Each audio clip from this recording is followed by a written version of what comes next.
It is in our packet on page 9. Approval of the minutes from May 25th, 2021. Approval. I will second. Okay, motion by Commissioner Jacobs, second by Commissioner Meyer to approve the meeting minutes. Any discussion? All those in favor say aye. Aye. Opposed, nay. Okay, approved. Chairperson's report. Real quick from my side, I was unable to attend the last SHAC meeting, but I know Commissioner Kavesi did, and I'll ask her for a report on that.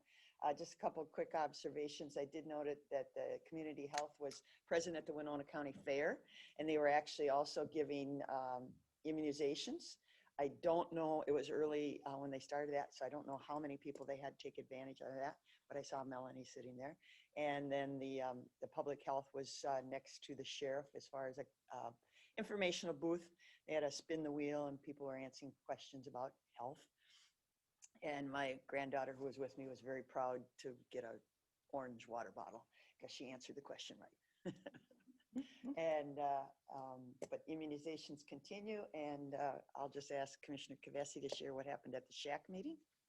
Yeah, we had some reports, and then also we broke into regional groups to kind of discuss the future options of public health in the state and where we wanted to be in that. So that was kind of interesting. But basically that's, it was kind of a summertime meeting. It was low key. And Okay, all right, thank you. Consent business 4.1, approve Minnesota Department of Health Community Health Board grant project agreement for eliminating health disparities.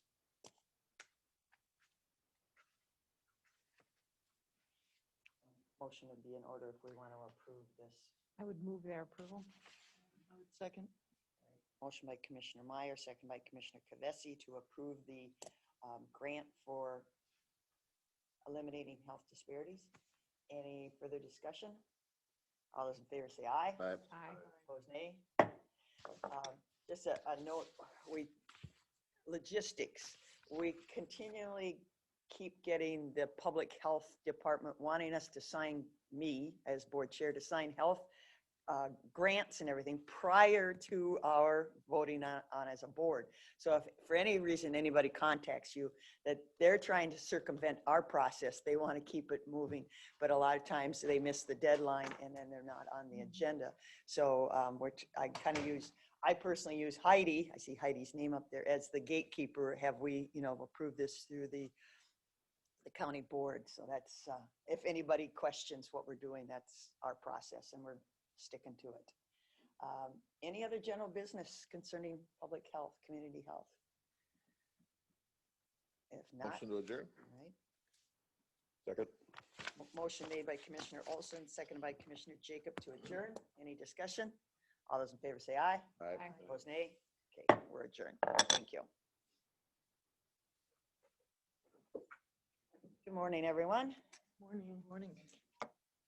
Again, it's a great day to live in Winona County. Beautiful sunshine. Everything is looking very lush and green and growing. The corn is tasseling. That's a good sign. All right.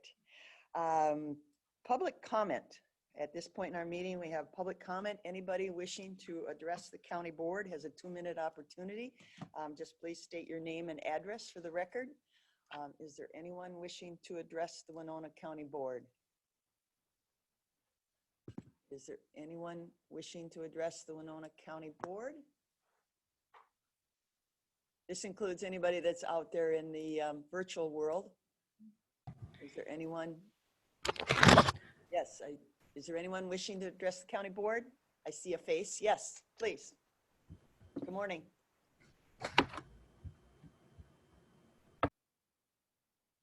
Go ahead. I guess I'll start us off. Please. During the largest decarceration movement in the history of this country, the Winona County Board decided to push through a vote in favor of a new 80-bed jail facility. The county board refused to listen, learn, and adapt by refusing the people a public hearing and refusing to consider a thorough COVID analysis and its effect on incarceration, as the people and some county board members demanded. This vote was rushed through. We were told the process in making this decision has been long in the form of a jail advisory committee making assessments and advisements. A committee made largely of those entrenched in the criminal justice system who offered only advisements that uphold the status quo. If you took the people's advisements into consideration, we'd have told you we want investments in true public safety measures like affordable housing, non-coercive mental health and addiction services, investments in local sustainable food system that provides true food security for our community, divestment from systems of harm. We hear how mental health and addiction services will be offered in this new jail. These placations fall on deaf ears. We know no one gets well in a cell. You have the opportunity today to slow this process down, to do a COVID analysis and hear from the people. And that's all. All right, could you state your name and address for the record, Bonnie? Sorry, yep. That's okay. Bonnie Hermick, 805 East 2nd Street, Winona. Thank you. Is there anyone else wishing to address the Winona County Board? I would. This Okay. is Mary Jo Klinker, and I live on 156 East Broadway. And I just want to start by thanking you for giving us a moment to speak. This is a democratic practice that the Winona City Council doesn't afford us currently. I'm here today to again say that jails are absolutely never just. Jails are sites of punishment and harm. And because today you will vote to approve the architectural firm's plans and authorize them to start bids for contractors on this $25 million project, I figured that I'd pull out my lecture notes on Michel Foucault's concept of discipline and punish, in which he examines the birth of imprisonment and violence in the contemporary era. The jail blueprints, the ones that you have already voted on multiple times to support, are of a modern day panopticon, which is intentionally intrusive prison layout intended to produce paranoia and strip incarcerated community members of all privacy. Foucault stated, quote, "This is the key to the panopticon, not that people are actually being watched at all times, but that people can feel they are, in part by never being sure if they are. It is impossible to actually observe prisoners constantly, but if they are being observed, then they will submit to the norms expected of them, power and function automatically, which means people learn to discipline themselves. Surveillance is permanent in its effects," end quote. It's an example of the continued harm against people who already experience mental health issues, and it exacerbates that harm. When commissioners in this meeting have discussed wanting better jail conditions, I wonder if this is the better that you mean. If there is an assumption that those of us who show up time after time, who have had and continue to have family and friends who have been incarcerated, don't want better. We want an end to the investment in carceral apparatuses and this consistent dehumanization. To echo what Bonnie just said, no one gets well in a cell, and we want to invest in our community and our collective safety. Thank you. Thank you. Is there anyone else wishing to address the Winona County Board? I would like to. Go ahead. Go ahead, please. Hi, my name is Sarah Ventura. Oh, I'm sorry, you're coming in yep, very, 724 East King There. Street. Can you hear me? yes, go ahead. Okay. I live at 724 East King Street in Winona, and I am currently enrolled in Winona State's Masters of Social Work, who lived in low-income housing. As a person who loves and is friends with people who currently live in low-income housing and people who have experienced domestic abuse or homelessness and all of the things that can go along with that, I would just like to echo what has been said. And I think that it is very clear that in a climate crisis, in a time when so many people are facing housing insecurity or food insecurity, at a time when people are struggling with health difficulties or difficulties in school, or their kids are experiencing difficulties in school, that Winona County should not be spending $25 million of our public tax dollars to build a structure, a building that is not intended to help in the long term. At best, it is a short-term solution that relies on force and coercion, and it does not address any of the root problems. It's not preventative, nor does it offer long-term solutions. And so I realize that it is part of the status quo for the last 4 decades, really, and then longer than that. But what we need right now is not to just follow in the footsteps of what has been done that has built mass incarceration, that has created the status quo that we are now dealing with the consequences of. I would really love to see people step forward and invest our public money into our communities, into root cause solutions, long-term solutions. Thank you for listening to me. Thank you very much. Is there anyone else wishing to address the Winona County Board? Yes, my name is Claire Richards. Okay, Claire? My address is 1257 Westlake Boulevard. Thank you for the opportunity to speak, and to echo Mary Jo, at this time, the Winona City Council is not allowing public comment. You have heard from the same people for a pretty substantial amount of time, and I would like to just bring our attention back to the fact that this is not a unique instance in Winona. The United States of America has a problem with carcerality. Currently, there are 2 million people in national prisons and in jails. That has been a 500% increase over the last 40 years. We have asked for our county to make different decisions. We have asked for our county to please know that this is going to be looked at historically as a moment when constituents, when community members, when mothers, fathers, brothers, and sisters finally stood up and said, we've had enough. This system does not work. This system is unjust. So we're asking you, as the people who represent your community, to understand that this is not something that will go away.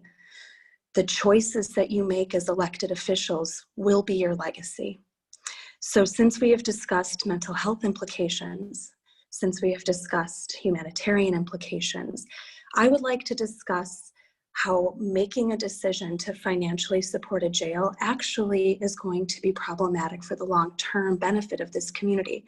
The NAACP reported this year that nearly 75% of formerly incarcerated people go on to be unemployed for the next year.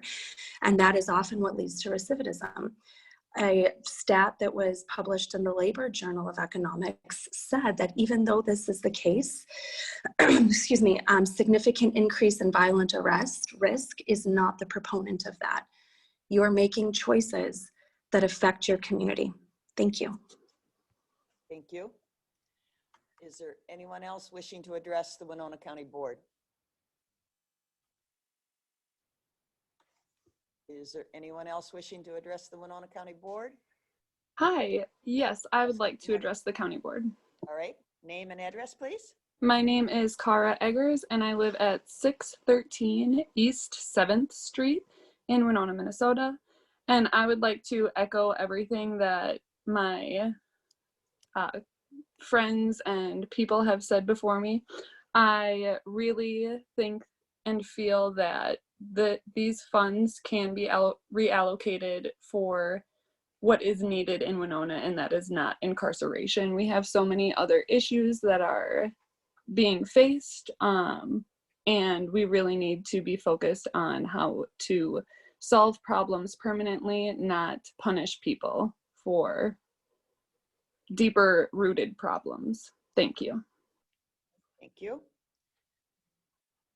Is there anyone else wishing to address the Winona County Board? I would like to. Go ahead. Hi, my name is Scott Noxtonix. I live at 156 East Broadway in Winona. I do want to kind of restate what some others have said, that today is still an opportunity to change the course of decision-making on the jail. I realize that because the Department of Corrections mandate and because of the process and how it's gone so far, it might seem like the inertia of decisions in the past have made it impossible to do something differently, but that is still possible. And along those lines, to me, it seems that decision-making about the jail is based on one fundamentally flawed premise. That fundamentally flawed premise is the idea that we in Winona County should build the best jail we can possibly build. And that on its face might seem like a beneficial, benevolent thing to do for those people who will end up in the jail, but it's an oxymoronic, contradictory premise.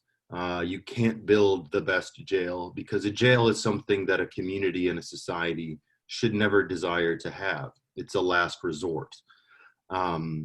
But I think it happened early on in the process when the county invited the National Institute of Corrections to come and assess the jail and then advise law enforcement members and board members about what a new jail should look like. It continued when the jail advisory committee was formed and you looked to the sheriff who didn't even think the current jail should be condemned. And you look to the jail administrator to say, what kind of new, better, bigger jail do you want? The fundamental premise that this board should now adopt, finally, is what is the least jail we could have? Hopefully someday that will mean no jail. Thank you. Thank you. Is there anyone else wishing to address the Winona County Board? Is there anyone else wishing to address the Winona County Board? And for the last time, is there anyone else wishing to address the Winona County Board? All right, seeing nobody. Thank you very much for your public comments. We'll move on. Item 4, approval of the county board meeting minutes. 4.1 is County Board of Appeal and Equalization, June 22nd. And 4.2 County Board, June 22nd. I'll move to approve 4.1, 4.2. Second. Okay, we have a motion by Commissioner Jacob, second by Commissioner Olson to approve the County Board meeting minutes 4.1, Board of Equalization, June 22, 4.2 County Board, June 22. Any further discussion? All those in favor say aye. Aye. Opposed, nay. Okay, they are approved. Item number 5, acknowledge receipt of approved committee meeting minutes. 5.1 is the Road and Bridge from April 20th. 5.2, Board of Adjustment, May 20th. 5.3, Planning Commission, May 20th. And 5.4, Whitewater Joint Powers Board, April 15th. To acknowledge 5.1 through 5.4. I will second. Okay, we have a motion by Commissioner Jacob, seconded by Commissioner Meyer to approve the acknowledgement receipt of approved committee meeting minutes. 5.1, Road and Bridge, 5.2, Board of Adjustment, 5.3, Planning Commission, and 5.4, Whitewater Joint Powers Board. Any discussion? All those in favor say aye. Aye. Opposed, nay. Okay. Acknowledged and passed. Item number 6, consent comments and approval of the agenda. Ms. Holte, do you have anything to? Nothing additional, Madam Chair. Okay. Attorney Sonneman? Nothing for me, Your Honor. All right. Yes, Your Honor. Your Honor? All right. I'm in court, Thank you. sorry. That was a good one. I appreciate that title. I don't know if I want that responsibility. Queen or something for the day. Might be okay. Breaking up the meeting here today. Okay. You need some more coffee. Probably get that all the time. I know. I'm queen of the household. Okay. Commissioner Kavesi. Commissioner Meyer. I have an announcement. Announcement, okay. Commissioner Olson, Nothing for me. Commissioner Jacob, One announcement. okay.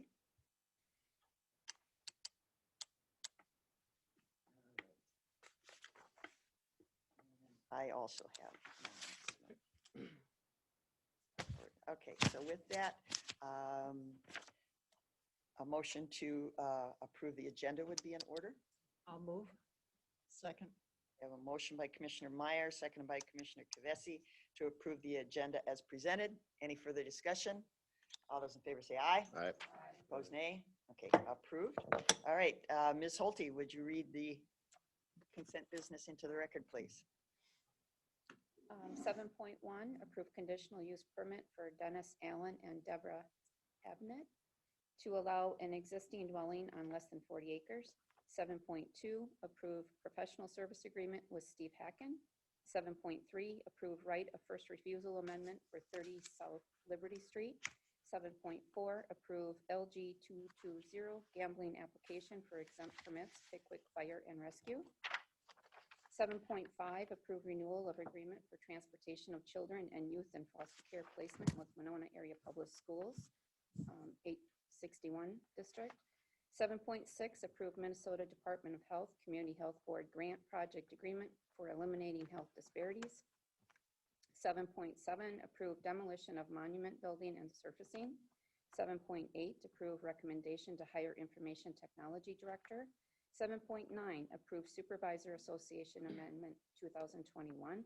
7.10, approve International Union of Operating Engineers Local 49 Amendment. And 7.11, confirm payment of disbursements. Move to approve the consent business as read. I'll second. All right, we have a motion by Commissioner Jacob, seconded by Commissioner Meyer to approve the consent business as read. Any discussion? All those in favor say aye. Aye. Opposed, nay. Okay, approved. All right, moving into general business. 8.1 is to receive a presentation and approve renewal of a memorandum of agreement with the University of Minnesota to provide extension services from 2022 to 2024. And who's, Kay, are you? I'll let the hand, Lisa Dirks, the Southern Region Manager for the University Extension, might also be on the line. Hey, Lisa. Lisa, are you there? I have another flat tire. Yeah, yeah, she had a mechanical problem a couple meetings ago. Lisa. All right, well, let's start and hopefully maybe she'll join us. Well, as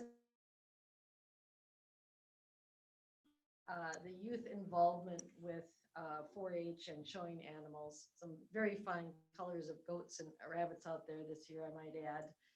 The popularity has not just extended to the rural area of the 4-H program, but it also extends into the smaller cities and city of Winona. And so the extension staff has had the opportunity in recent years to introduce to youth the excellent programs and keep them doing valuable, productive things with their spare time.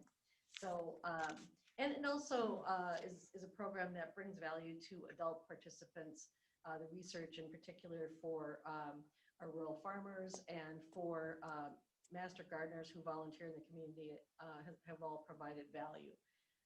Traditionally, we have a memorandum of agreement with the University of Minnesota.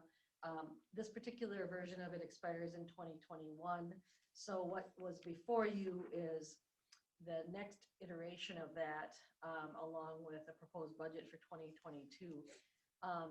The Extension Committee met with representation from Madam Chair and Commissioner Jacob to approve the proposed agenda toward recommendation to the county for their approval.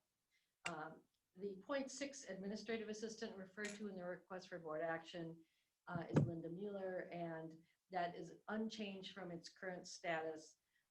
She's been out at the fair on the weekends and helping out, but also during the year. And such things as pesticide applicator manuals for farmers and so on. So there are many different aspects of the extension program that she services through her efforts. That is what the county provides, as well as paying the professional services for staff from the University of Minnesota, Kim Steyer, as well as the shifting over from Jake Overgaard's former position as an ag educator to a full-time person and an intern. And the extension educator position, existed before. So the change is with the seasonal position intern. And my apologies, but there was an addendum on that because we didn't quite make it into the original MOA before that was approved. So it's basically changing from a .5 full-time equivalent ag extension educator to a .5 full-time equivalent youth development educator and a youth development intern. And there's a slight saving by doing that, and it is a better mix. It's adjusting the mix which is what was under debate by the subcommittee as well as the extension committee. And they felt that this was an excellent programmatic change. Any questions? Just as a piece of information, and I apologize, I don't know that we got this in writing, but at our extension meeting at the fair the other day, it was shared, I think the intern and Kim, they had reached out to, was it 140 additional youth through some programming I think it was primarily the. Very vigorous, what those, Kim and, it's Micah Miller, is that? Yeah, Yeah. Micah Miller, yeah, it is the current. The current intern there. Right, so they had reached out to, like I say, I believe it was 140 additional kids that aren't in the traditional 4-H clubs. So just outstanding work, and we talk about how, we need to engage youth in, as Kay said, good quality. And bringing their programs actually into the city of Winona to, for the country kids to bring animals in, and Let them touch and feel. Internal city kids get to interact with and some of the country aspects. What a great way to bring people together. So, and yeah, they're doing great work there. The poise exhibited by those who were showing animals, shows that their speaking skills, their ability to interact with others and to represent what they're doing is great. And also, from my standpoint, as just a minor staff member that does the paperwork budgeting part of things, one of the extension committee members, Melinda Groth, has reached out to me and said that I need to ride combine with her this fall. So I'm not just having fun at the fair and with budget numbers, but I'm also getting some new experiences from interacting with extension folks myself. And I'm sure if any members of the board or staff would like that opportunity, I'm sure that they would accommodate you. I told her my uncles only let me work the creeper and pick cucumbers, so I never got to ride on anything exciting. So any other questions at this time? Lisa must have had some technical difficulties, but I think that sums up the situation. Yeah. Well, yeah, I'd like to make a motion to approve 8.1, easy to support. Great work being done there, and the subcommittee, they really took the task to heart and came up with some good solutions here. So happy to see the work they've done. Motion? Second. Okay, we have a motion and we have a second. Motion made by Commissioner Jacobs, seconded by Commissioner Kvesi to approve the renewal of the memorandum of agreement with the University of Minnesota to provide extension services from 2022 through 2024. Any further discussion? All those in favor say aye. Aye. Opposed, nay. All right, thank you. All right, appreciate it, Kay, and appreciate your services to the committee. Department recommendations. 8.2, approve resolution commending staff for service during COVID-19 pandemic. Page 85. And this was something that came to attention through AMC, that they supported this, and I think it's we've had outstanding work through our public health and our emergency management and the whole team. I know there's a lot of people that I probably am not even aware of that were part of this, but it continues to be a team effort, and I think we do want to recognize them, and so this resolution does do that. Yeah, Madam Chair? Yes. Yeah, I Commissioner Wright. completely agree with that. The collaboration that happened for all the vaccinations between the cities and the different departments, and having vaccination clinics outside the city, that was all amazing. But there was also incredible work during the pandemic, just trying to keep people safe, and the expanded early voting, and Health and Human Services being willing to give up some of their spots out in the lobby in order to make more space for folks to come in and vote early. I mean, it's been a pretty wild year and a half, and I'm really proud of the staff at Winona County. It's pretty impressive. Madam Chair. Yes, Commissioner Kvesi. Yes, I wholeheartedly agree with our public service people out in the public and within the building here. I know that personnel and administration looked through probably thousands of pages of things as they kept coming in and changing, and in the efforts again to keep everybody safe, made adjustments, and I appreciate that very much. So there was monumental work going on in many areas. And also, in addition to the building here, people being willing to be flexible with working from home. Our workers who couldn't work from home or had to be out on the highway department, all the departments, everything kept functioning just as it should. Everyone was flexible. There was well-deserved commendations here. You want to read that resolution? Yes, I was going to read it because I think it deserves being read in public rather than just printed. So Resolution 2021, whereas the Winona County Board of Commissioners and the County Administrator commend the commitment and dedication to public service excellence of county staff during COVID-19 pandemic. And whereas county employees serve as the cornerstone of our communities, dedicating their time, skill, and expertise for the benefit of their neighbors.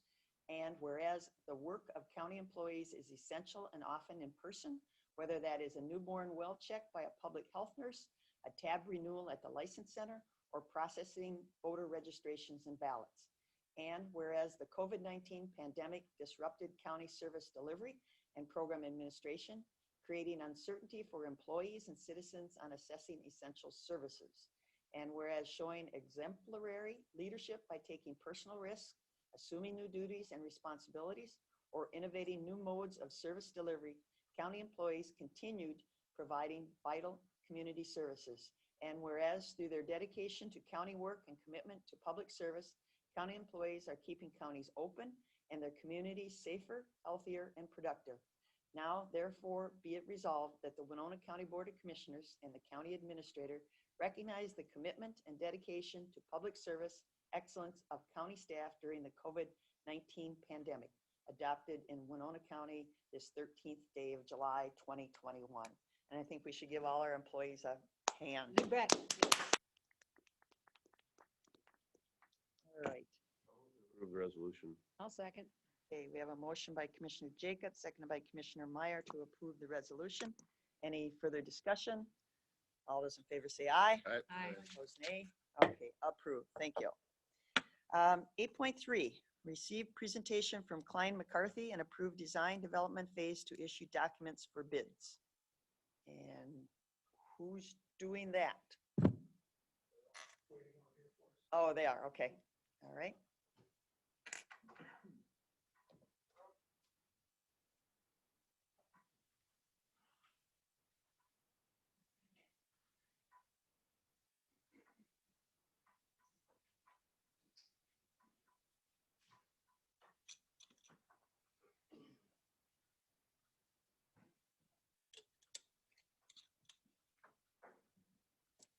Good morning.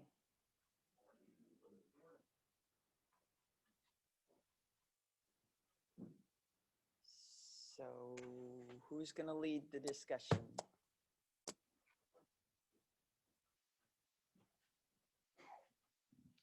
Good morning. Morning. Good morning, commissioners. My name is Danielle Reed with Klein McCarthy Architects.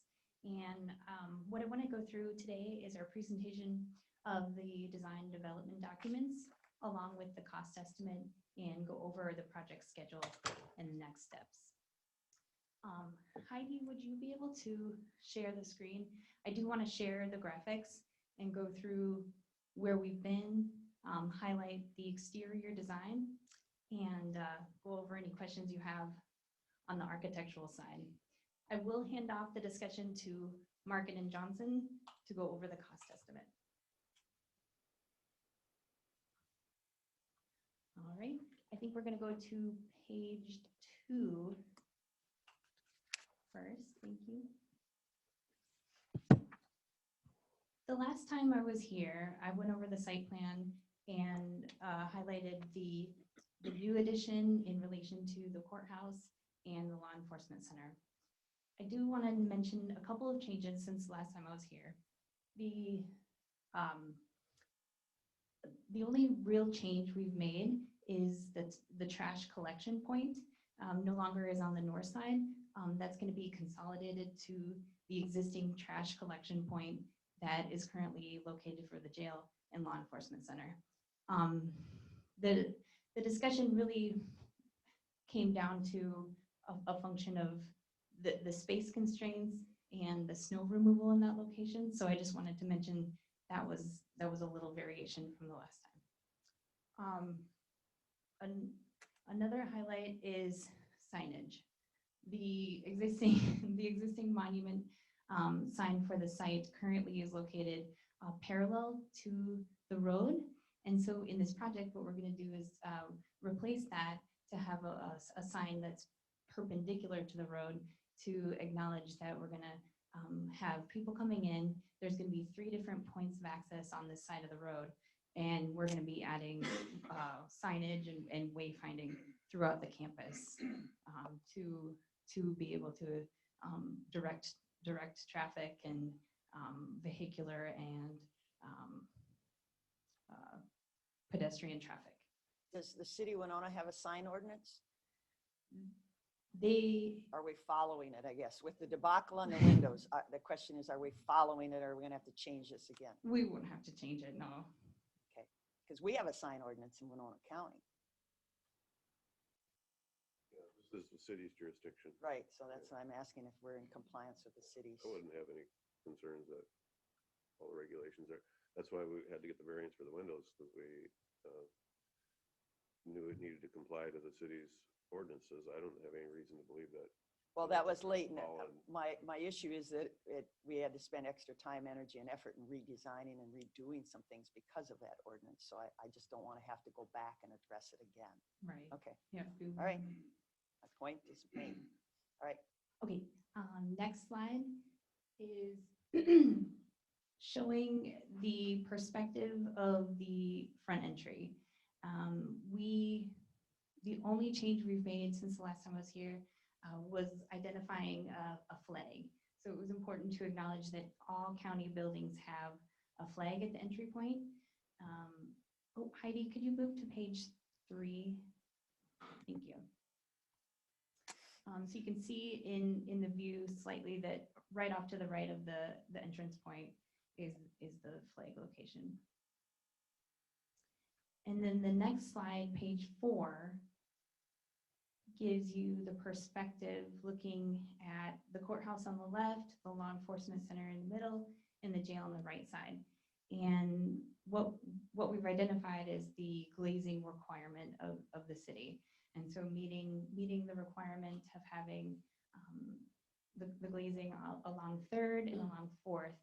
We can see on the right side, the vehicle sally port has glazing, as well as along the strip of window to the left of the overhead door.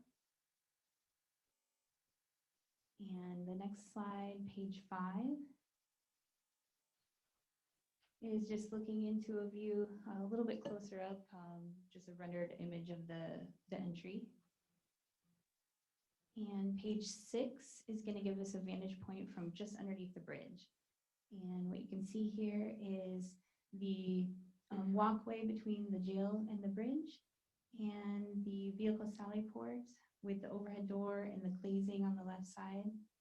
And no longer do we have the trash enclosure located at this location. And moving on to page 7 is the perspective looking from the north. So what we're seeing here again is the walkway between the building and the bridge, and the mechanical and electrical room, and then the generator enclosure, providing the noise protection when that generator starts up in the neighborhood. And any questions on the architectural progress, the design development, site plan, or renderings? I have one. Does the Department of Corrections have input on the exterior of the building? Can they scrutinize what we have and haven't done, or where it's placed or anything? I see Officer Buswell shaking his head no. They don't have requirements regarding aesthetics and how the building looks. What they do require is that the secure perimeter meets their guidelines for makeup of construction. So there are specific guidelines about how thick the wall needs to be, the level of rebar that's in the wall. So those are the things that we certainly have met in acknowledging those requirements. Did you want to add anything? Well, so you got the great big, I'm looking at the picture with the two white vans. I don't know what page that was. Oh, page. Okay, and you got, 6. okay, so that's right on 4th Street? 3rd. 3rd Street, okay. So when that door goes up, where's the security? Because you got people just, walking down the sidewalk Yeah. and stuff. Yeah, good Well, that's question. the Sally Port, right? Yep. So there's a double, Exactly. Yeah. Mhm. There's only a one's open at a time? So, but even the design too, Steve also. Yes. So the design of the garage sally port was not designed to be part of the secured apron of the jail. So we could have those doors open, the garage doors could be open. Inside of that would be the sally port design going either into the booking room or coming in near that kitchen space. So like the first van that you see to the right, that's a service garage. That's not an in custody garage. So that's going to have any kind of supplies coming into anything that's going to be a supply coming in, whether for the kitchen or for the jail, is going to come in through the service garage. That's not part of the secured envelope. So even if that door malfunctioned and stayed open, the jail still meets the security requirements from the Minnesota Department of Corrections. And being it's so close to the street, is there any reason that there would be pedestrian security, safety and such? I mean, are cars going to be coming in and out of there at any kind of high speed, or it's just going to be like normal traffic? It'll be slow. I mean, even the apron coming into the garage has an angle to it, so no one's really going to be able to so-called come flying into the garage or come flying out of the garage. Obviously, the garage was designed to allow definitely have an ambulance come into it if the necessity is required.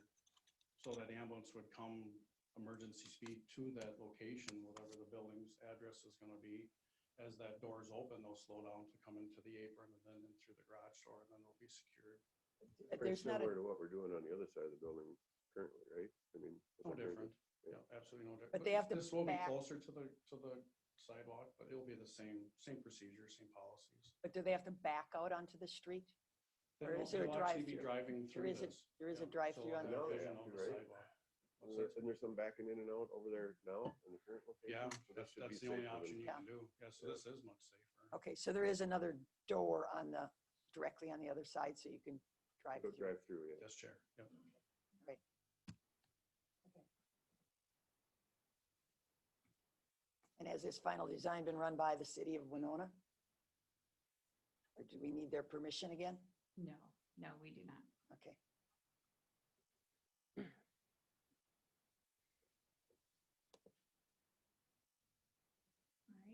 right, with that, I'm gonna hand off the presentation to Markin and Johnson to go over the cost estimate.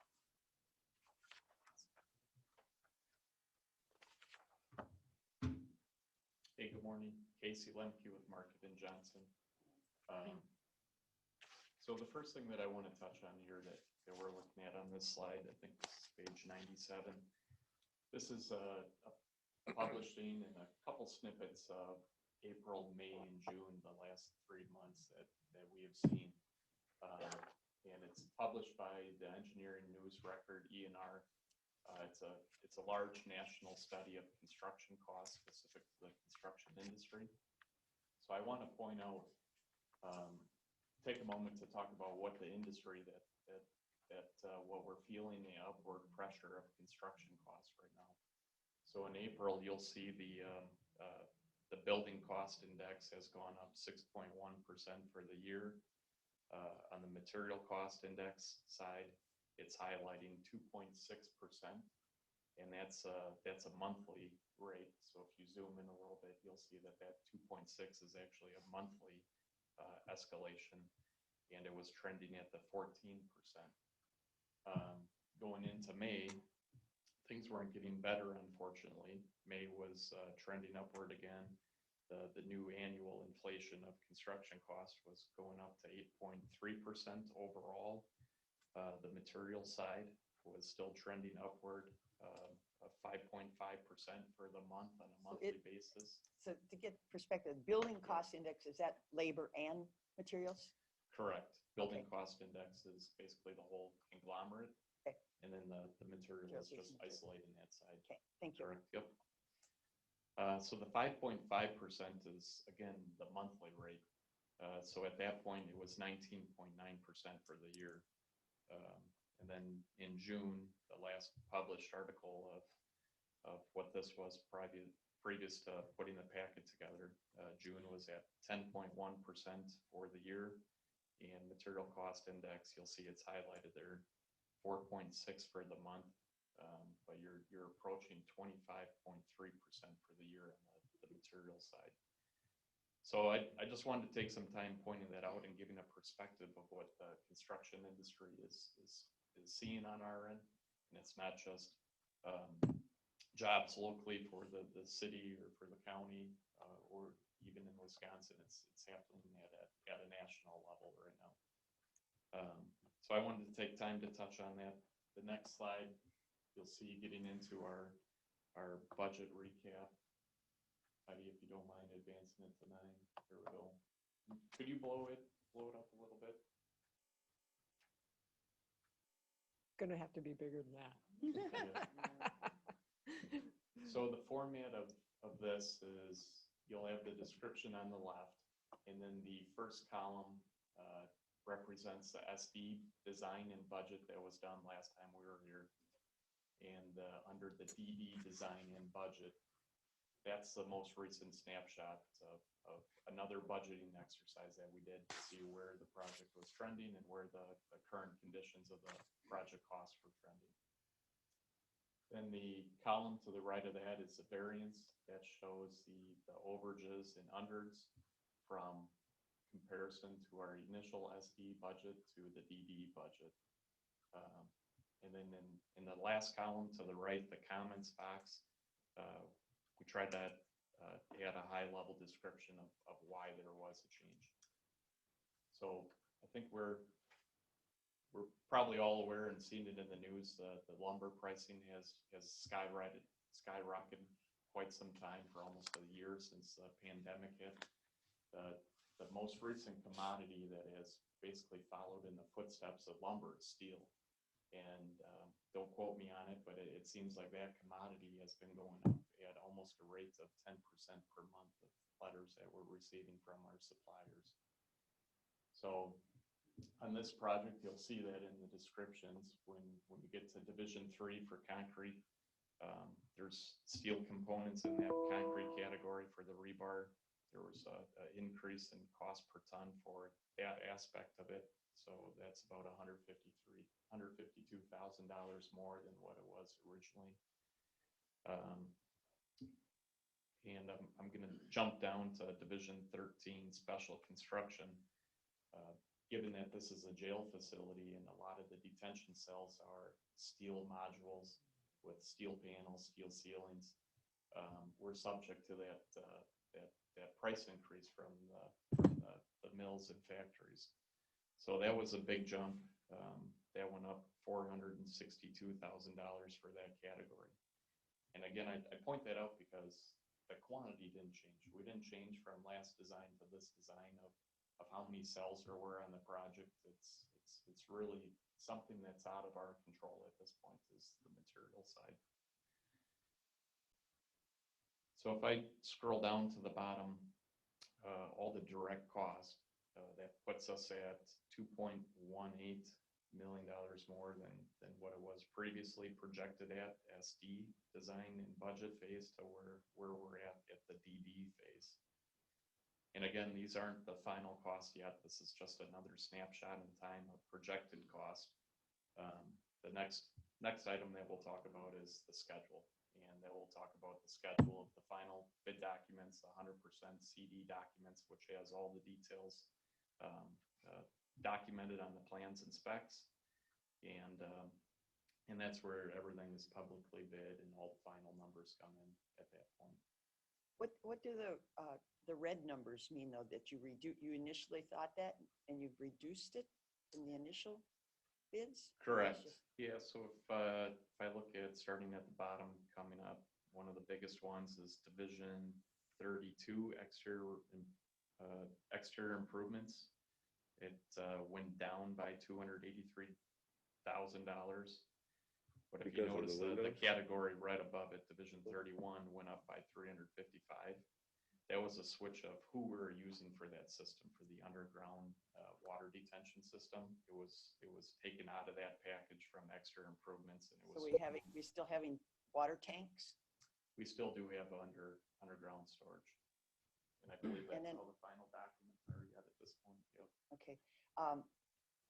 And you said this, this is just a snapshot, yes, but I'm surprised when you go to the end, you've got included in, interior, kitchen, laundry, but up on the top, for some reason, why aren't lockers? You got 28,000 lockers to be by owner. So there's cost in opening this thing that aren't reflected here. So what other things are, Winona County going to be spending for to make this thing operational? I can't think of anything else, to be honest. I'll open it up with Steve or. But why I were think the we're gonna lockers? use the same lockers. Are we using old lockers? No, let me look here for I- lockers. I'm surprised. I mean, So the lockers that are in the annex, so everybody can hear me, we're gonna be pulling any kind of lockers system that we have currently and utilizing that in the new facility. But everything that we could try to figure, whether it was a spoon, a spork, a mattress, a cup, a dish, the lockers, anything that's added on top of the brick and mortar, that was put into furniture, fixtures, and equipment. So the desks, the chairs, the staff stations, that should all be under the furniture, fixtures, and equipment. But we're trying to pull anything and everything that we can that's usable, that's sound, to put it into the, keep using it. Matter of fact, the lockers that we have in the annex, those came from the middle school.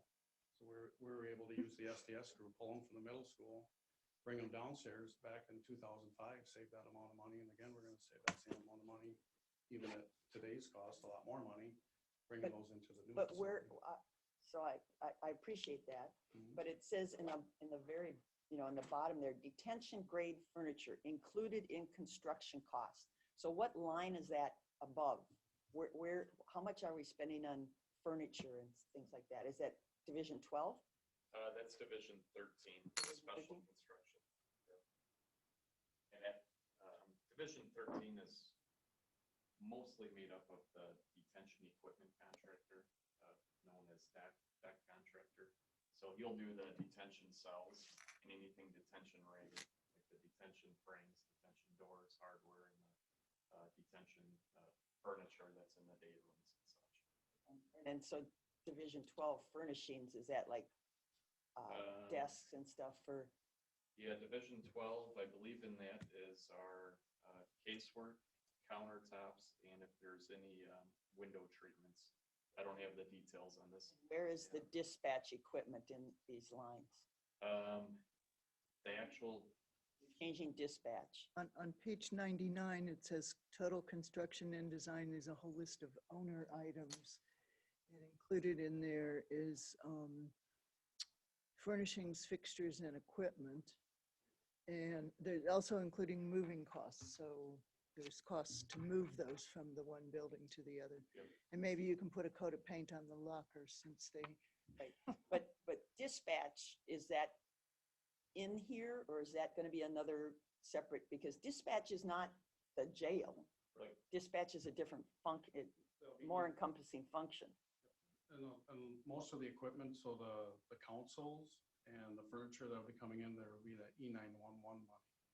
So when Jen Lavala gets the finals from the manufacturers of that equipment, that will come to the board to use that E911 money for those new consoles, the new setups for dispatch. So technically, it's not in these figures. That's additional monies. It's a different pot of money, It's a different, yes. right? And any guesstimate how much that's going to be? I wouldn't even want to waver at that. I'm not sure. Yeah. Yeah, but E911 money is coming from where?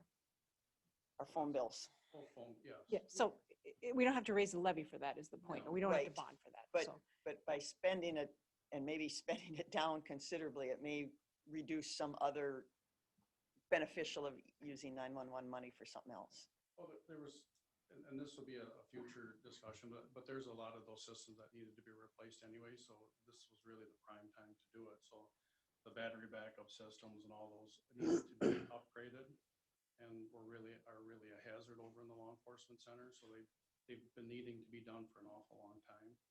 The upgrades in a lot of the systems with ANCOM needed to be done, so a lot of that stuff is being done at the same time. But we will have a separate, I guess, a separate vote to spend those dollars for new dispatch? To be honest, I'm not really quite sure how the 911 money goes. Okay, I'm getting a, Yes. okay, all right, all right. So how many TVs are in this budget?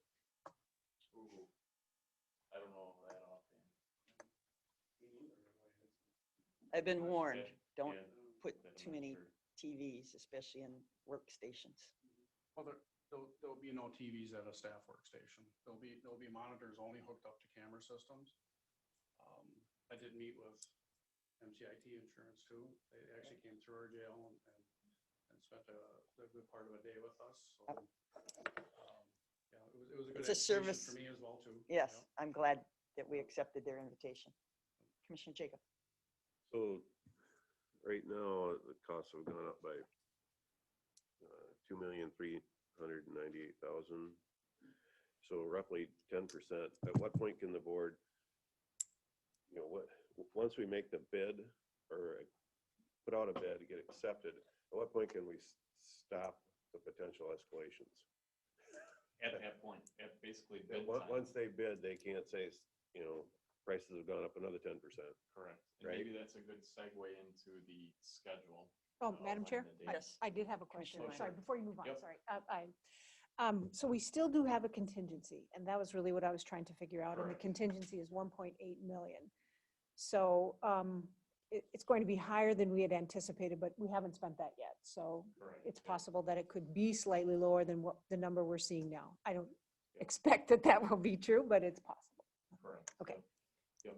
Well, with that, what, if you're building a home, yes, I know it's on a different schedule and everything, you can go with the finest fixtures and features, or you can go with, so what in here can we reduce to stay within our initial? Are eliminate they $2 all, million, are they all needs, or are there some wants in this Well, project? first, that would have to be a board discussion. Yeah, but I mean, he's the professional that's designed it. He would know. Yeah. Well, the board, I wouldn't want to, if we're going to build it, it needs to be built right. We're going to put in material that's substandard. Well, not materials, but again, are there needs? Are these the needs, or are there wants in this project? I would say this is a good balance of needs. First thing that comes to my head, and it's that maybe you could eliminate so the place could operate without it, is like the mechanical screen wall up on the roof. Do you need that? I don't think mechanical- so necessarily for the performance. The but mechanical what? There's a screen wall up on the top of the roof that's basically, you have a bridge going up and Oh, it's it's just hiding for looks. Around the it's HVAC. it's hiding the screens mechanical it, equipment and it sheds it from severe weather too, so it kind of protects it in that sense. So is that necessarily a need? But I would say it's a common building feature that's in the designs. So could you eliminate that piece? Perhaps someone could argue that you couldn't take that out. The value of that, I don't know, is it $100,000, $200,000, something like that? So I don't know if there's anything else that comes to our mind that is above and beyond the needs. No, I did want to note that in the exterior evaluation of those screen walls, we did take a look and moved the equipment on the high roof internally so we could eliminate all of that cost, because it was something that did come up in the design discussion with Market and Johnson, and they gave that opinion about the increased costs. So we were able to substantially reduce the amount of screening, but we did keep some on the lower roof to be able to shield the views from the street level. And that was included in the presentation to the city. And I should quantify, I'm sorry. Go ahead, Commissioner Kresge. The last design and construction committee meeting, we also did discuss the option of waiting, so that in case building costs went down or labor costs went down, but with the option of the state ready to close us, and having to deal with all of that, we obviously decided to continue to press forward and cross our fingers. Madam Chair? Yes, Commissioner Ryan. Commissioner Kavesi, could you share with us what the Department of Corrections said? There was a Department of Corrections person at the last meeting, and he said, I don't necessarily think he was speaking with full authority, but he said if we proceed as we have been and as it looks projected, that there would be no plans to shut us down at this time.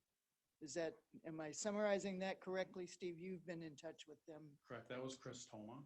Yep. And so right now he's the senior inspector for the Minnesota Department of Corrections. And I know he works really close with Lisa Becking, who's the head of the inspection enforcement unit. And he did make that comment. He does stand behind it that if we keep substantially moving forward and showing good faith, that they would not shut us down. Was that meeting recorded? Was that meeting recorded, or can we get that in writing? I'm sure he'll put it in writing, but I don't know if it was recorded. I mean, it was our meeting. Yeah, so it was in the, so yeah. It's in the, I'm sure it's in county the recorded minutes because it was, Okay. yeah, it was significant, so I'm sure. It's in the Well, we've been burned in the past by making assumptions.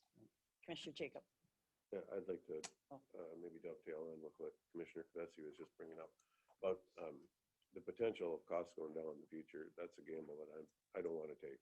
I think my sense is probably something just the opposite would happen. I could see this continuing to escalate. Madam Chair? Yes. Yeah, so when we did our tour of the Houston County Jail, which is the same size as ours, they said that the cost was 8.6, and that was what, 11 years ago? 8.6 million, so it was substantially less. And I mean, the timing is terrible for us in terms of construction costs and coming out of a pandemic, but I think the longer you wait, the higher the price goes. Yeah, we kind of discussed it almost like a devil's advocate. It's like, well, we could do this, but there wasn't really much momentum to delay. And you're only in case gambling it at gets best cheaper. that Yeah. it could go down, But I'm more also concerned gambling that about it the could go up. delay of availability of materials. Is that a concern? You start this project and then all of a sudden, because like in home construction, you hear the articles, well, they couldn't get doors to finish apartment buildings and they couldn't get windows to finish apartment buildings.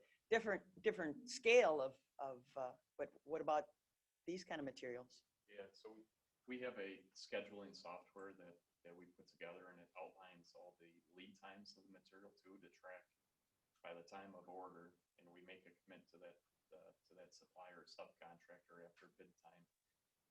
Precast panels are X amount of weeks out, and then that time they're ready for site delivery. So we track that at a line item by line item basis in our construction schedule. So we're very proactive. And So what's it saying? Okay, it's great that you track it. So what's it saying? They're on schedule? It's predictable? No, to receive the I materials? will say what they are saying is they're keeping us up to date on their delivery time frame, and they are growing. But when we adjust our schedule accordingly, punch in their new lead times, as long as there's no red flags and it doesn't throw a error in the schedule of it's going to change our critical path for the project, then we're okay with it. So if we run into a shortage and we have to enclose this thing and start pouring heat to it because you're in the middle of something, whose dime is that on? Yeah, so right now I believe we have in the schedule some winter conditions in it. With just when the time frame we're starting, with the structure being concrete, and CMU walls and the precast, there hasn't been shortage of that materials. I mean, there's so many months for just our structure to get up that will happen there. That will help also the lead time for precast that we'll need in 8-12 weeks after we get started and stuff like that. So we'll base our full schedule off of the lead times that they present us and make sure that we're going for that so we don't run into that. We can't afford to just suddenly get to December and say, oh, we're gonna have to keep this whole area and that, we'll make sure that we have items coming that we're gonna need, or we'll deviate schedule and go another route to make sure we're not doing it. Like right now, the roof design has hollow core plank. That's on the shorter side of different construction materials to build your roof out of. That's probably 12 to 14 weeks currently to get that material, versus the alternative, if you did bar joist and metal deck or some other commercial buildings, that lead time is approaching 6 to 8 months out by the time you place the order to get bar joist and deck. So it's knowing what's on the job and tracking that separately of when we're doing it. So we're doing a lot of stick built for masonry, which product is more readily available than waiting for precast long lead items. Ready mix trucks are ready to go basically. Rebar isn't too bad yet. Rebar is probably 4 to 6 weeks out to start getting shipments made on that. So like roof insulation has been a new item that's 6-7 months out to get. So there's things like that we need to count for ahead of time. As of now, we're bidding. We're getting precast numbers and bid will ask for durations. If someone's, well, it's going to take 6 months to get it. Well, there's another bid that's within, dollar amount of quotes that can get it and have that lead time. Well, obviously, can converse with everyone and say, would we like to go down this option and spend maybe, a few dollars if we have to help schedule the overall cost of the project. So we'll have those questions and that, when we send out for the contracts and everything too with that. Thank you. Any other questions?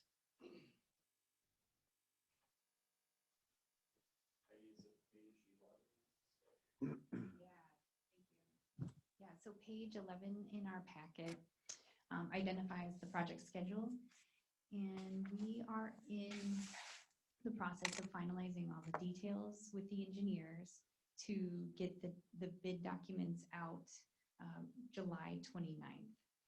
And then there'll be a bidding period of approximately 3 weeks for bidding.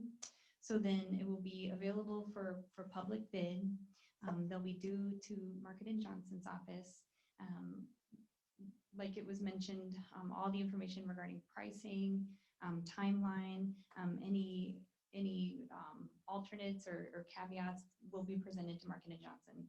They'll review all of that data and come back. We've discussed an opportunity of having a special session. I want to say it was August 31st, if I recall. Does that sound right to you? I know Ken was mentioning that he'd be able to locate a time for you guys to see those bids before there'd be any delay. So that at that point, all of those options and all of the fine numbers for the GMP will be presented at that time. So do we have that on the calendar, or is that? Well, we have a August 24th meeting. Maybe that's, I would say, because we were. That's a regular. Coming in at August 19th. With the plan, so that we could get ahead of the board meeting. Because obviously, like we talked about with materials and stuff, if everything's proceeding with the dollars, we'd like to get it so I can get out to the subcontractor and say, yep, we're locked in, lock in your numbers at this, get subcontracts written, so materials can't increase anymore. Get them locked in sooner than So administration will coordinate. Yeah, and we talked about if the bids come back the 19th, that's not within the time frame to get onto our agenda for the 24th. Right, but at least they can get a placeholder on the administration will work it out. If we have to have a special meeting, we have to have a special meeting. That's right. Right. Plan review and permit. Wanted to acknowledge that because this is a state licensed facility, it will need to be run through the state of Minnesota for plan review. We will do everything we can to get that in the queue right away. There is a waiting period. A project we put in a few months ago had a 55-day waiting period. So, but I'm hearing from the state that it's reducing. Their number has reduced. But what do they need to check off? Who is this? Is this for building codes and things like that? Yes. Okay. Absolutely. So they will look through all the documents and comment on any questions they have. that we'll need to address. So architecturally, engineering will respond to that letter and get it out as soon as possible. But that will be contingent for the building permit to be issued. So at this moment, I'm identifying September. Full disclosure, I just want to say we're at the mercy of the plan review process. So we'll keep you posted on where that is. And like I said, we'll do our best to get all of that to them in a timely fashion. And then from there, construction, the total duration is allocated for through February of 2023. I think at this point, what I'm going to do is hand off to Steve and talk through training and transitioning during that timeline, because it is a key component of the project schedule. But a year and a half for construction. Pretty aggressive. Really? I tried to build a little shed in my backyard, and I think it took me a year and a half. I don't think that's aggressive. But I have primitive peak tools and all that kind of stuff too, but This is professionals building it. I know. I don't think that's aggressive. I think that's. Like if really you were simple. building a Burger King, it would go more quickly. Yeah, well, again, if the Department of Corrections would give you a plan, a lot of this stuff would be expedited. There's a lot of, yeah. Do it, you know. They want you to figure it out. They want you to figure it out with your community and figure it out. It's you know. not They my, give you a not my guideline, idea of efficiency, but anyway, go ahead. Well, Madam Chair and Board, I appreciate this. Obviously to anybody else listening, I'm Steve Buzz, I'm the jail administrator and the project manager for this project, for the new proposed jail. And I definitely wanted to make sure that we talked about transition here a little bit, so I'm gonna spend a little bit of time in it, not too brief, but not too long, because the sheriff wanted to make sure I wasn't talking too long. And with that, when we built the annex in 2005, what we always talked about, even for that annex, when we're trying to get community connection, was the process of how to build the annex, how to do it, how to construct it, what was the time frame. And then we really started to realize that we never really talked about transition. Terry Moran from the National Institute of Corrections came and we did what's called the HONI program, how to open up a new institution. So this isn't us guessing how to do it. I reached back out to the National Institute of Corrections and asked Alan Jackson, the head of the training, if they would be so kind to come back and give us another class of how to open another institution. And by the pure luck, it was this morning before I came over here to the board that actually Alan Jackson called me back, and not the singer Alan Jackson, and called me back and said that yes, that they would definitely entertain having the class with us. So what they do is the NIC actually walks through, just like we did the PONY program, of how do you plan for an institution? I mean, it's such a big thing. You try to pull the community into it. You try to understand the resources that are available. Opening an institution is no different. You don't just open it and expect people to go to work as if nothing's changed. Everything's changed. And that's really what the transition is coming into what a transition is all about. Transition is about change. So if you don't really prepare for that change, the institution right from the get-go might have a really good place designed by, Klein McCarthy. It might be built perfect by Market and Johnson, but it's not going to function very well. So that means that we drop the ball on our end, which we're not going to do. So we are going to have the HONI program come back to Winona. They are going to assist us in setting up a professional and accurate transitional team, and we'll go through this whole process. So what a transitional team is it's about scenario development. So you really start to look at what's really needed, how is the facility designed. So this design of the facility didn't just come from outer space, obviously. As you know, this all came from many meetings, a lot of discussions. Fiduciary reasoning was really what we decided to try to do right away. As you know, we took 1,000 square feet off this building right away, which today dollars would be, back in the day, that was about $500,000. So I'm not sure what that'd be in today's cost right now. So we really looked at how could we make this facility work in a housing area to not reduce that space, but where can we reduce the space that wouldn't take away from the mental health concepts and the designs and the engineering that we're really looking for to listen to the community, saying that when someone's inside of these custodial custody places, how are you taking care of them? That transition team is paramount to make sure that we are still continuing doing that, because as we open our doors, we're going to be looking at how do we offer the community to come into it? Well, we know that a lot of this design, the program design is bigger than the jail space we have right now. We don't even have any jail program space in the current facility.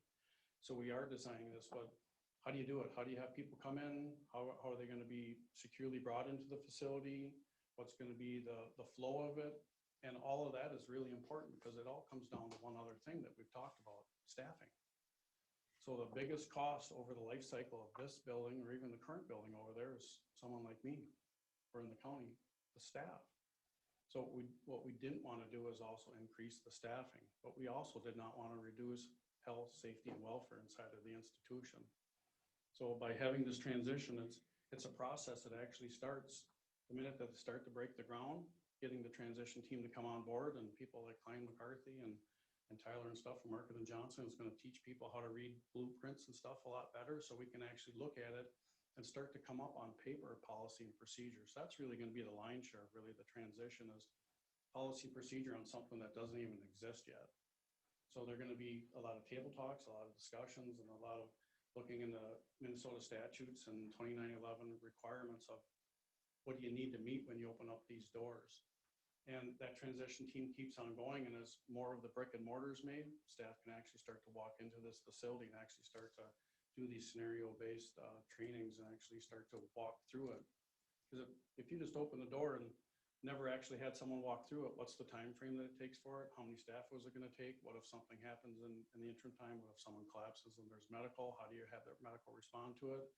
Or a jail, it's going to be about electronic doors. What if that doesn't work? I put a key into it, it doesn't work. What do you do for the door then? There needs to be a fail-safe. I like to talk about, I'm a pilot, I'm also an advanced scuba diver. As a pilot, the more engines you have, the better off it is to stay in the air. As a scuba diver, it's all about 3 is 2, 2 is 1, 1 is none. This training is the same thing. You want to make sure that you don't just walk in with one theory, one thought, one concept. You want to make sure that when something fails, what's going to be your backup? That's the assurity of the transition team. And I had a whole big long thing to talk about here, but I'm going to stick with really what the sheriff wants me to do, which is just talk about why we want to do the transition team. So if you notice on the back of it, it talks about that really the jail's process is pretty much done. It looks like right around February of 2023, but yet the staff training goes through like May of 2023. As people like Market and Johnson leave our facility and finally get ready to turn over the keys to us and stuff, that's when you absolutely get your staff, the Winona County staff, into this facility. By far, the majority of the transition is done, but now you fine tune it. Now you really can come in through it, can really discover where's your failures. Touring other jails, you notice that as you look at systems, and if you're saying, geez, you want pins in every one of the plumbings and stuff like that, you start to walk through them because if someone flushes something down the toilet and plugs up the whole jail, no, what you want to do if someone has one of those disgruntled days and they're going to plug something up, you want to plug up that individual toilet and that cell only. But if you don't walk through it, part of the transition is to make sure that before you do this, you do a punch list of everything to make sure that the pins are where they're supposed to be for the toilets and the speakers are working appropriately. So if someone's in a housing unit and they need some kind of assistance, rather than yelling, they hit the button and the button's actually working and it's functioning appropriately. And again, the staff's trained at how to respond to, just like a hospital. If you see a light on, it means something. So to make sure that the systems that are now in place that we've never had before, we're acclimated to it. And I remember standing before the board over 15 years ago for the annex, saying the whole idea for the transition was to make sure that we walked into this place as if we've been in it already for 20 years. And that's really the whole purpose of the transition, is to really have the staff comfortable as if they've been in that facility for 20 years already. And just like anything, in 20 years, there's still going to be learning curves and there's still always going to be changes. So there's still going to be the changes on it, but you sure don't want any catastrophic failures in it, because transition also helps greatly with liability.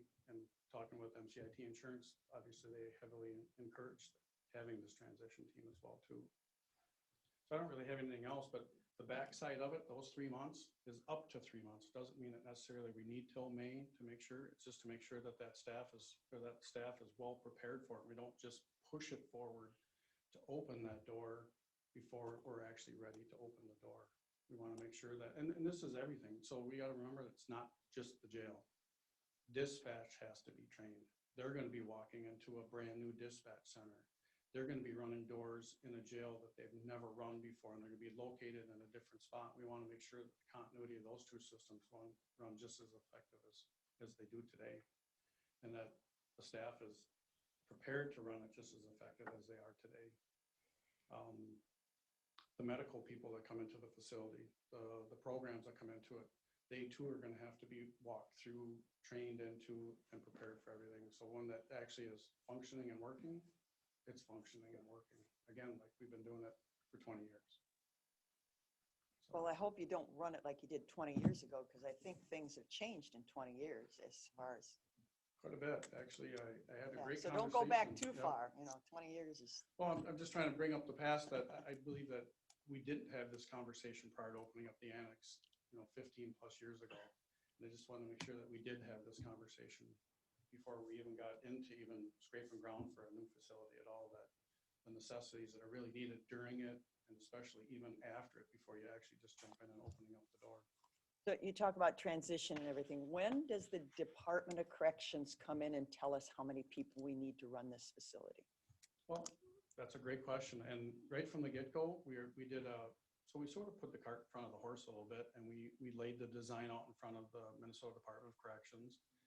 Sarah Johnson, she's no longer with the DOC, but she was on board. Chris Toma, her partner, who still is on there, and Lisa Becking all looked at the plan and the programs and talked about the current staffing levels, which was at 24 FTE, including myself, and that there would be no need for any increase. The design has not changed. The conceptual flow and the operations has not changed. So the FTE, they're not requiring any increases at all with the staffing. At this time, but they haven't done a walkthrough. And They haven't done it. And no. I unfortunately, I hear horror stories from other commissioners around the state of Minnesota, how, yeah, they were okay. And then all of a sudden, they need additional staffing. So I just relate to what I hear from other county commissioners. I'm very confident that it's not going to increase. And, unless legislation changes something, which comes down under the 241 statutes, and then they throw something out that I'm not aware of here whatsoever, I'm very confident that the design that we came up with will satisfy the 24 FTEs. All right, thank you. Hey, Commissioner Ellison. Steve, if I could just suggest, as you go through this, the institutional knowledge that you will gain and your staff will gain will be incredible. And the order of operations on troubleshooting things, a document produced with pictures and laminated and attached to the instrument, Stanley systems for the doors. I've had to rediscover a lot of things that have been left.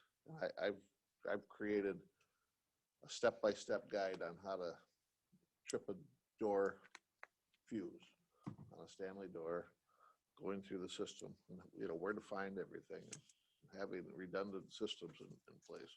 It really helps for future when you're gone and retired and scuba diving for future staff. Commissioner Kavesi. Yeah, I just want to make a comment. I went through this process, we all went through this process, but I went through it with kind of an interesting perspective, being on the Criminal Justice Coordinating Council as the board liaison and following their work directly, as well as the jail design and construction aspect. And I just want to say that in our public comment, someone said, build the least jail we can have. And I think basically because of the ongoing work of the Criminal Justice Coordinating Council and also the Jail Design and Construction Committee, I think we're headed in that direction. I'm pretty confident that we have, the planning is continuing for improved diversion programs, continuing obviously with the successful treatment court, adding new diversion programs, adding, emphasis on prevention, working with the community through the Department of Justice grants that CJCC has been able to improving the reentry support options. And, I feel that in the long term, we are definitely headed in that direction, thanks to the ongoing work of all of those committees. And, Attorney Sonneman may want to comment as the CJCC direct person, but just my service on that group has given me confidence that we are working directly to decrease jail population, to increase support in the community, you know, just to make everything a lot more humanitarian through the process as much as can be done. I would completely agree. Attorney Sonneman. Giving me the lead here, okay. I just would note, I mean, everybody who's, well, Captain Buswell and the sheriff, and I see Jeff Mueller back there, and Commissioner Kavesi and Commissioner Meyer and all the other commissioners. When we sit down to meetings like our reentry program, RAP Plus task force, everybody who I just mentioned is part of that. And that's an example of the collaboration that we've established over now, what is it, 14 years of the CJCC that gets us to this point where we have the structure in place where we can collaborate and work together. And I'm also positive about the work that we've done and the work that will continue as we enter into this jail actual project and programming and working with people like Steve Buswell. I think he and I are on the same page about prevention and early intervention, and so it's a lot of work's been done, and a lot of work will continue to be done to work together with the community as well. We heard loud and clear, and so actually CJCC has added to our board lived experienced representatives. So we're continuing to improve that as well. But I think with this jail project, we've all been working together. The question, Officer Buswell, have you ever been incarcerated? No. Okay. Where I'm going with this is that Well, sort of, maybe over the last 30 seconds. you go to your sentence has been served.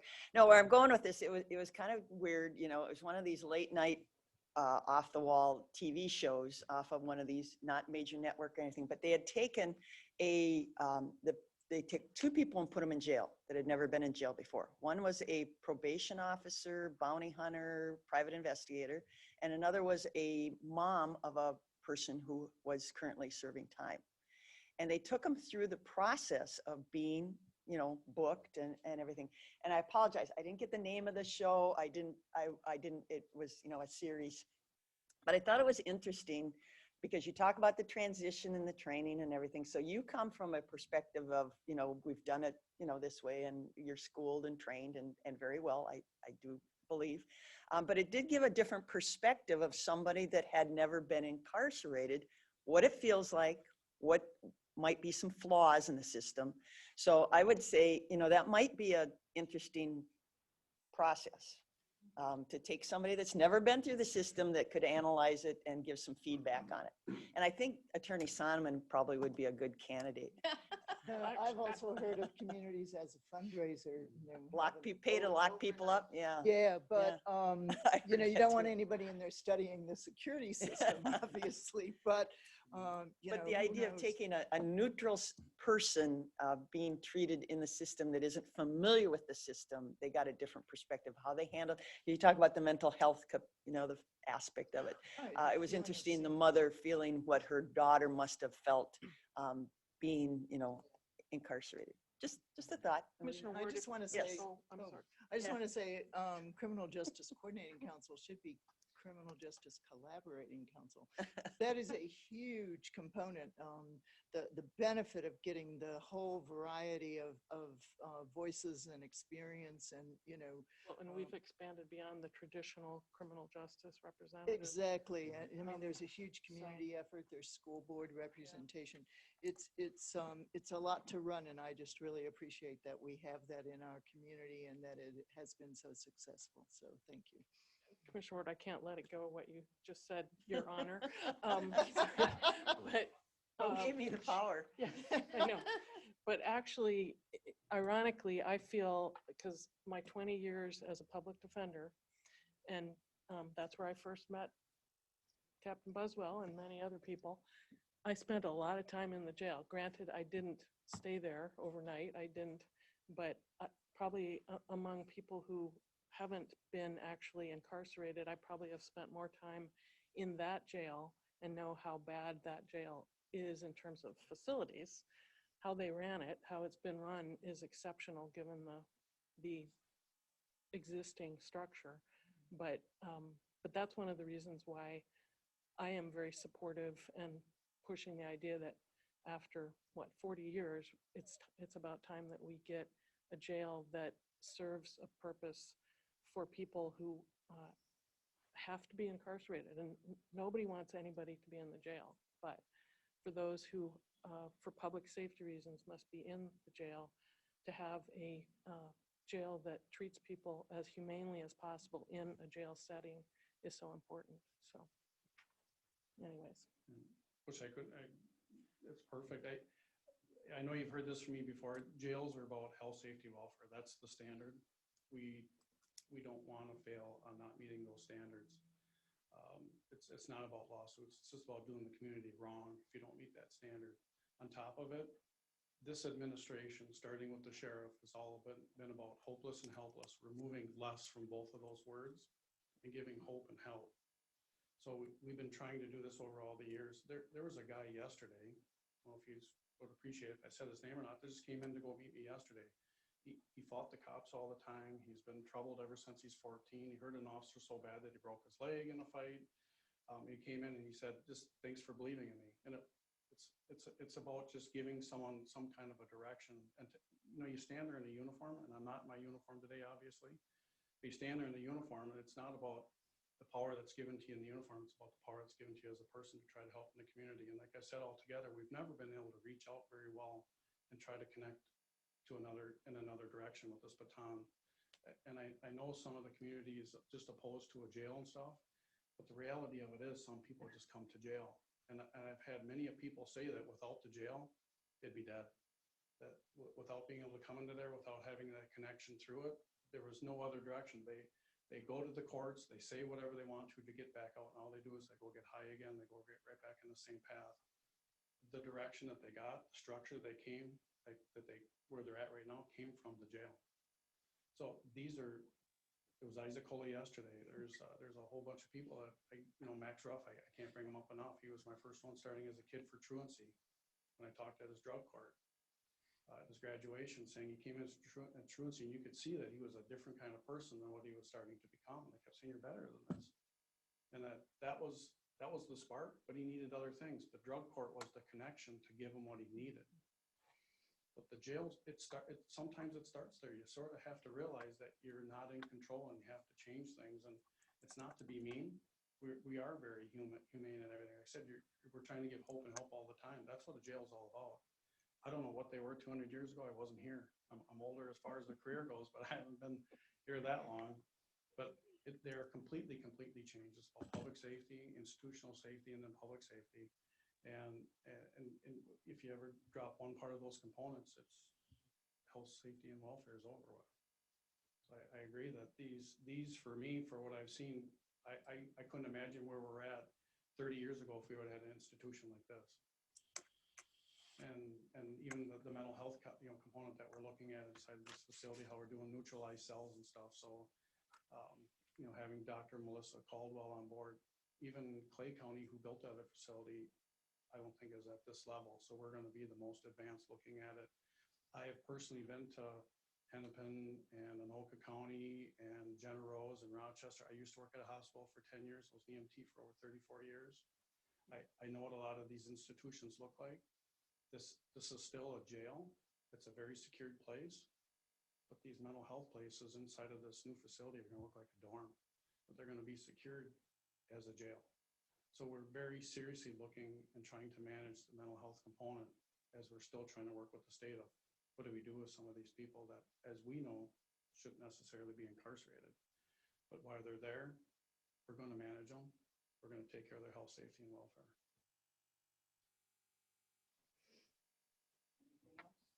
Madam Chair? Yes. I Commissioner noticed there's Kavesi. some questions in the chat, and I know we don't usually dialogue with the public during the meeting. I don't know how we want to deal with those. I can't see the full question. If we just want to show them so that we are aware of those comments. Is that, I see something that Somebody's visually asking challenged here. Somebody's asking about the anticipated amount of money the board is allocating to adjust for the deficit in transportation, labor, and materials. And I know that's not. No, yeah, we can, if they want to submit that, we can try and answer it. Okay, well, I just thought maybe we could show any questions so that we would see them, and then we don't usually. If, I guess if anybody out in the audience, we cannot see the full question. If anybody has questions, either direct them to county staff or commissioners, and we'll try and get answers for you.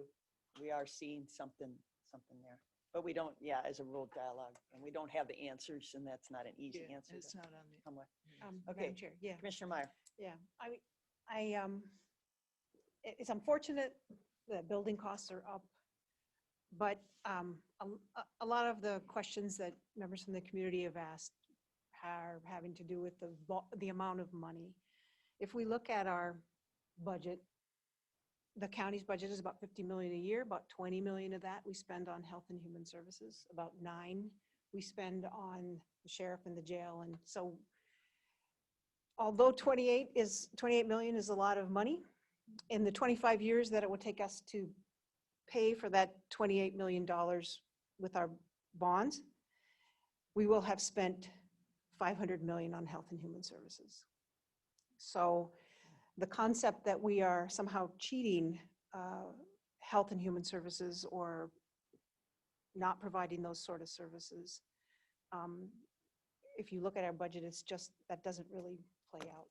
And I think that the conversations that we had in the listening sessions brought forth a lot of great ideas, and I look forward to seeing how we can deliver our services better, and changes that we might make that would improve the quality.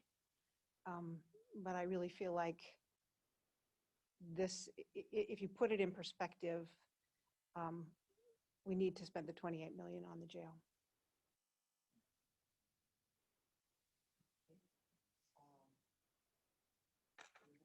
An article in the NACO newspaper that I just received late yesterday afternoon about how Health and Human Services state of Iowa is doing it. I need to go back and read the article. There's a lot of inefficiencies, I think, in the way Minnesota does it. So. I don't disagree with that. Yeah. That's some of the things that actually Shaq is looking at. Yes, yeah, there's opportunities exist for improvement and efficiencies. At any rate, if the presentation is over, it looks to me like there's a request for a board approval of the design development phase to issue the documents for bidding purposes. And so I would so move. I would second that. Okay, we have a motion by Commissioner Meyer, seconded by Commissioner Kavesi, to approve the design development phase to issue documents for bidding purposes. Any further discussion? Commissioner Jacob. I would just say my vote will just be consistent with where I've been in the past, that there's a bigger design than I feel is necessary, so I will vote against it, and that's to be consistent with where I've been. I'll continue to vote against. And I will vote against also. I mentioned need and want. I understand the need for some type of facility, but I don't want this kind of this size of a facility and putting that burden on the taxpayers. So we have a motion. We have a second. All those in favor say aye. Aye. Aye. Opposed, nay? Nay. Nay. Okay, so passes 3-2. All right. We'll give you a moment if you want to exit Thank you in all. mass.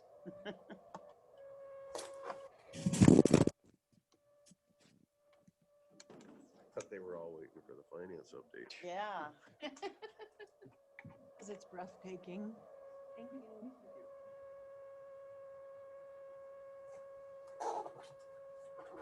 Okay, we're on to item 8.4, receive monthly finance and budget update. Pat, are you with us? Yes, can you hear me? Yes, we can. understand, Pat. Thank you. Good morning. Good morning. I will be providing the May update. Beginning cash started at 9.3 million. Actual revenues were 531,000. Actual expenses were 1.5. Ending cash was 8.2 million. For the year, cash started out at 14.3 million. Actual revenues were 2.7, actual expenses were 8.7, ending cash is 8.2. The variance in the general fund is a negative 6 million compared to last year's negative 6.2. The total for all the funds that are being displayed is a negative 9.7 million compared to last year's 10.1 million. Any questions on this document?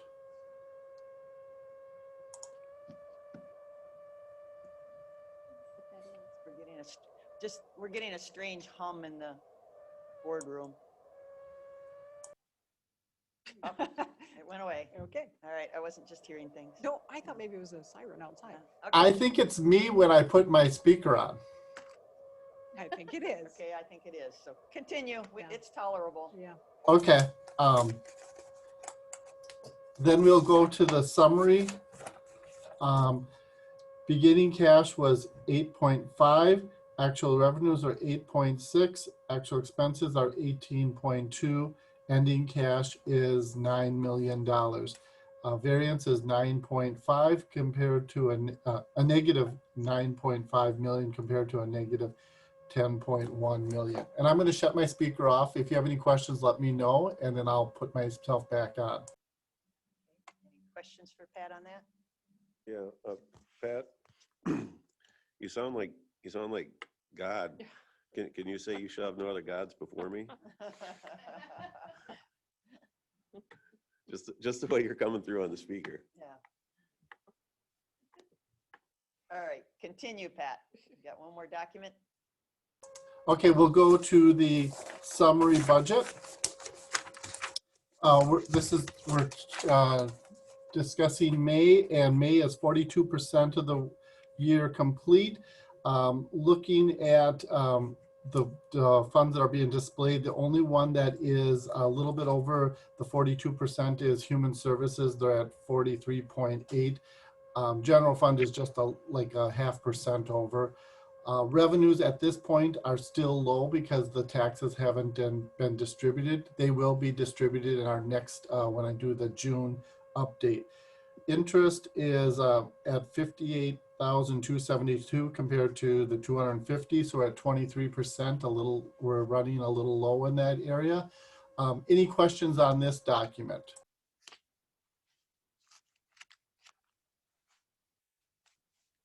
It's in good shape, really.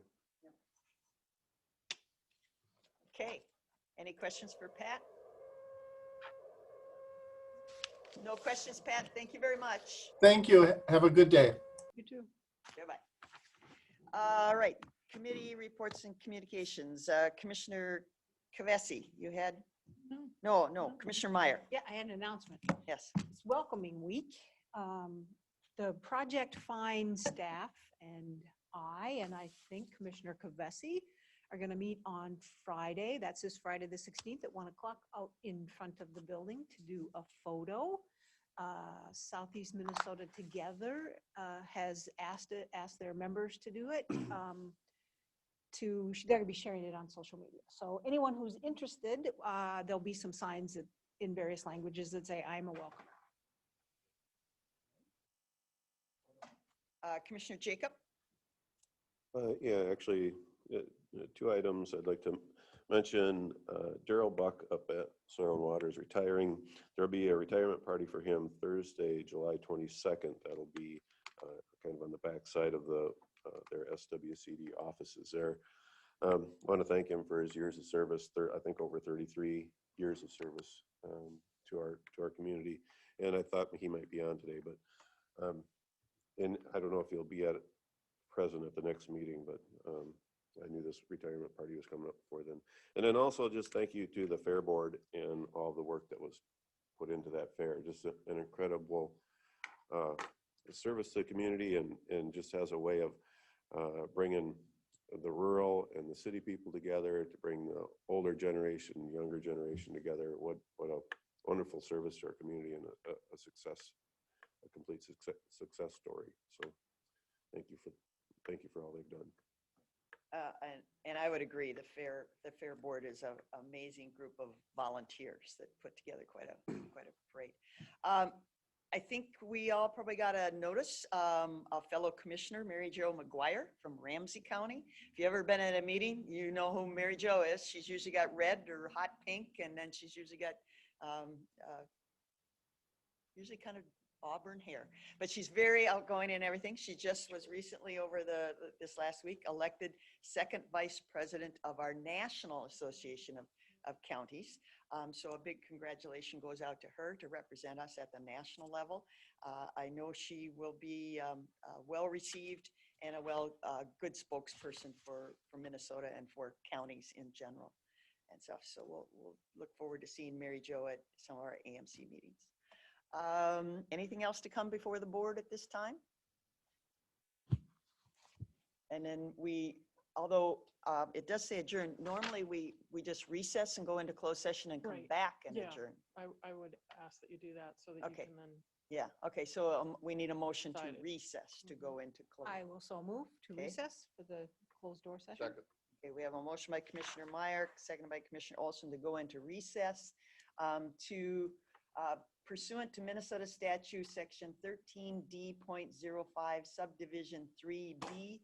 The meeting will be closed as permitted by attorney-client privilege to discuss the multi-state opioid litigation of which Minnesota or Winona County is a plaintiff. So all those in favor say aye. Aye. Aye. Opposed nay. Okay, closed session. Are we next door? All right.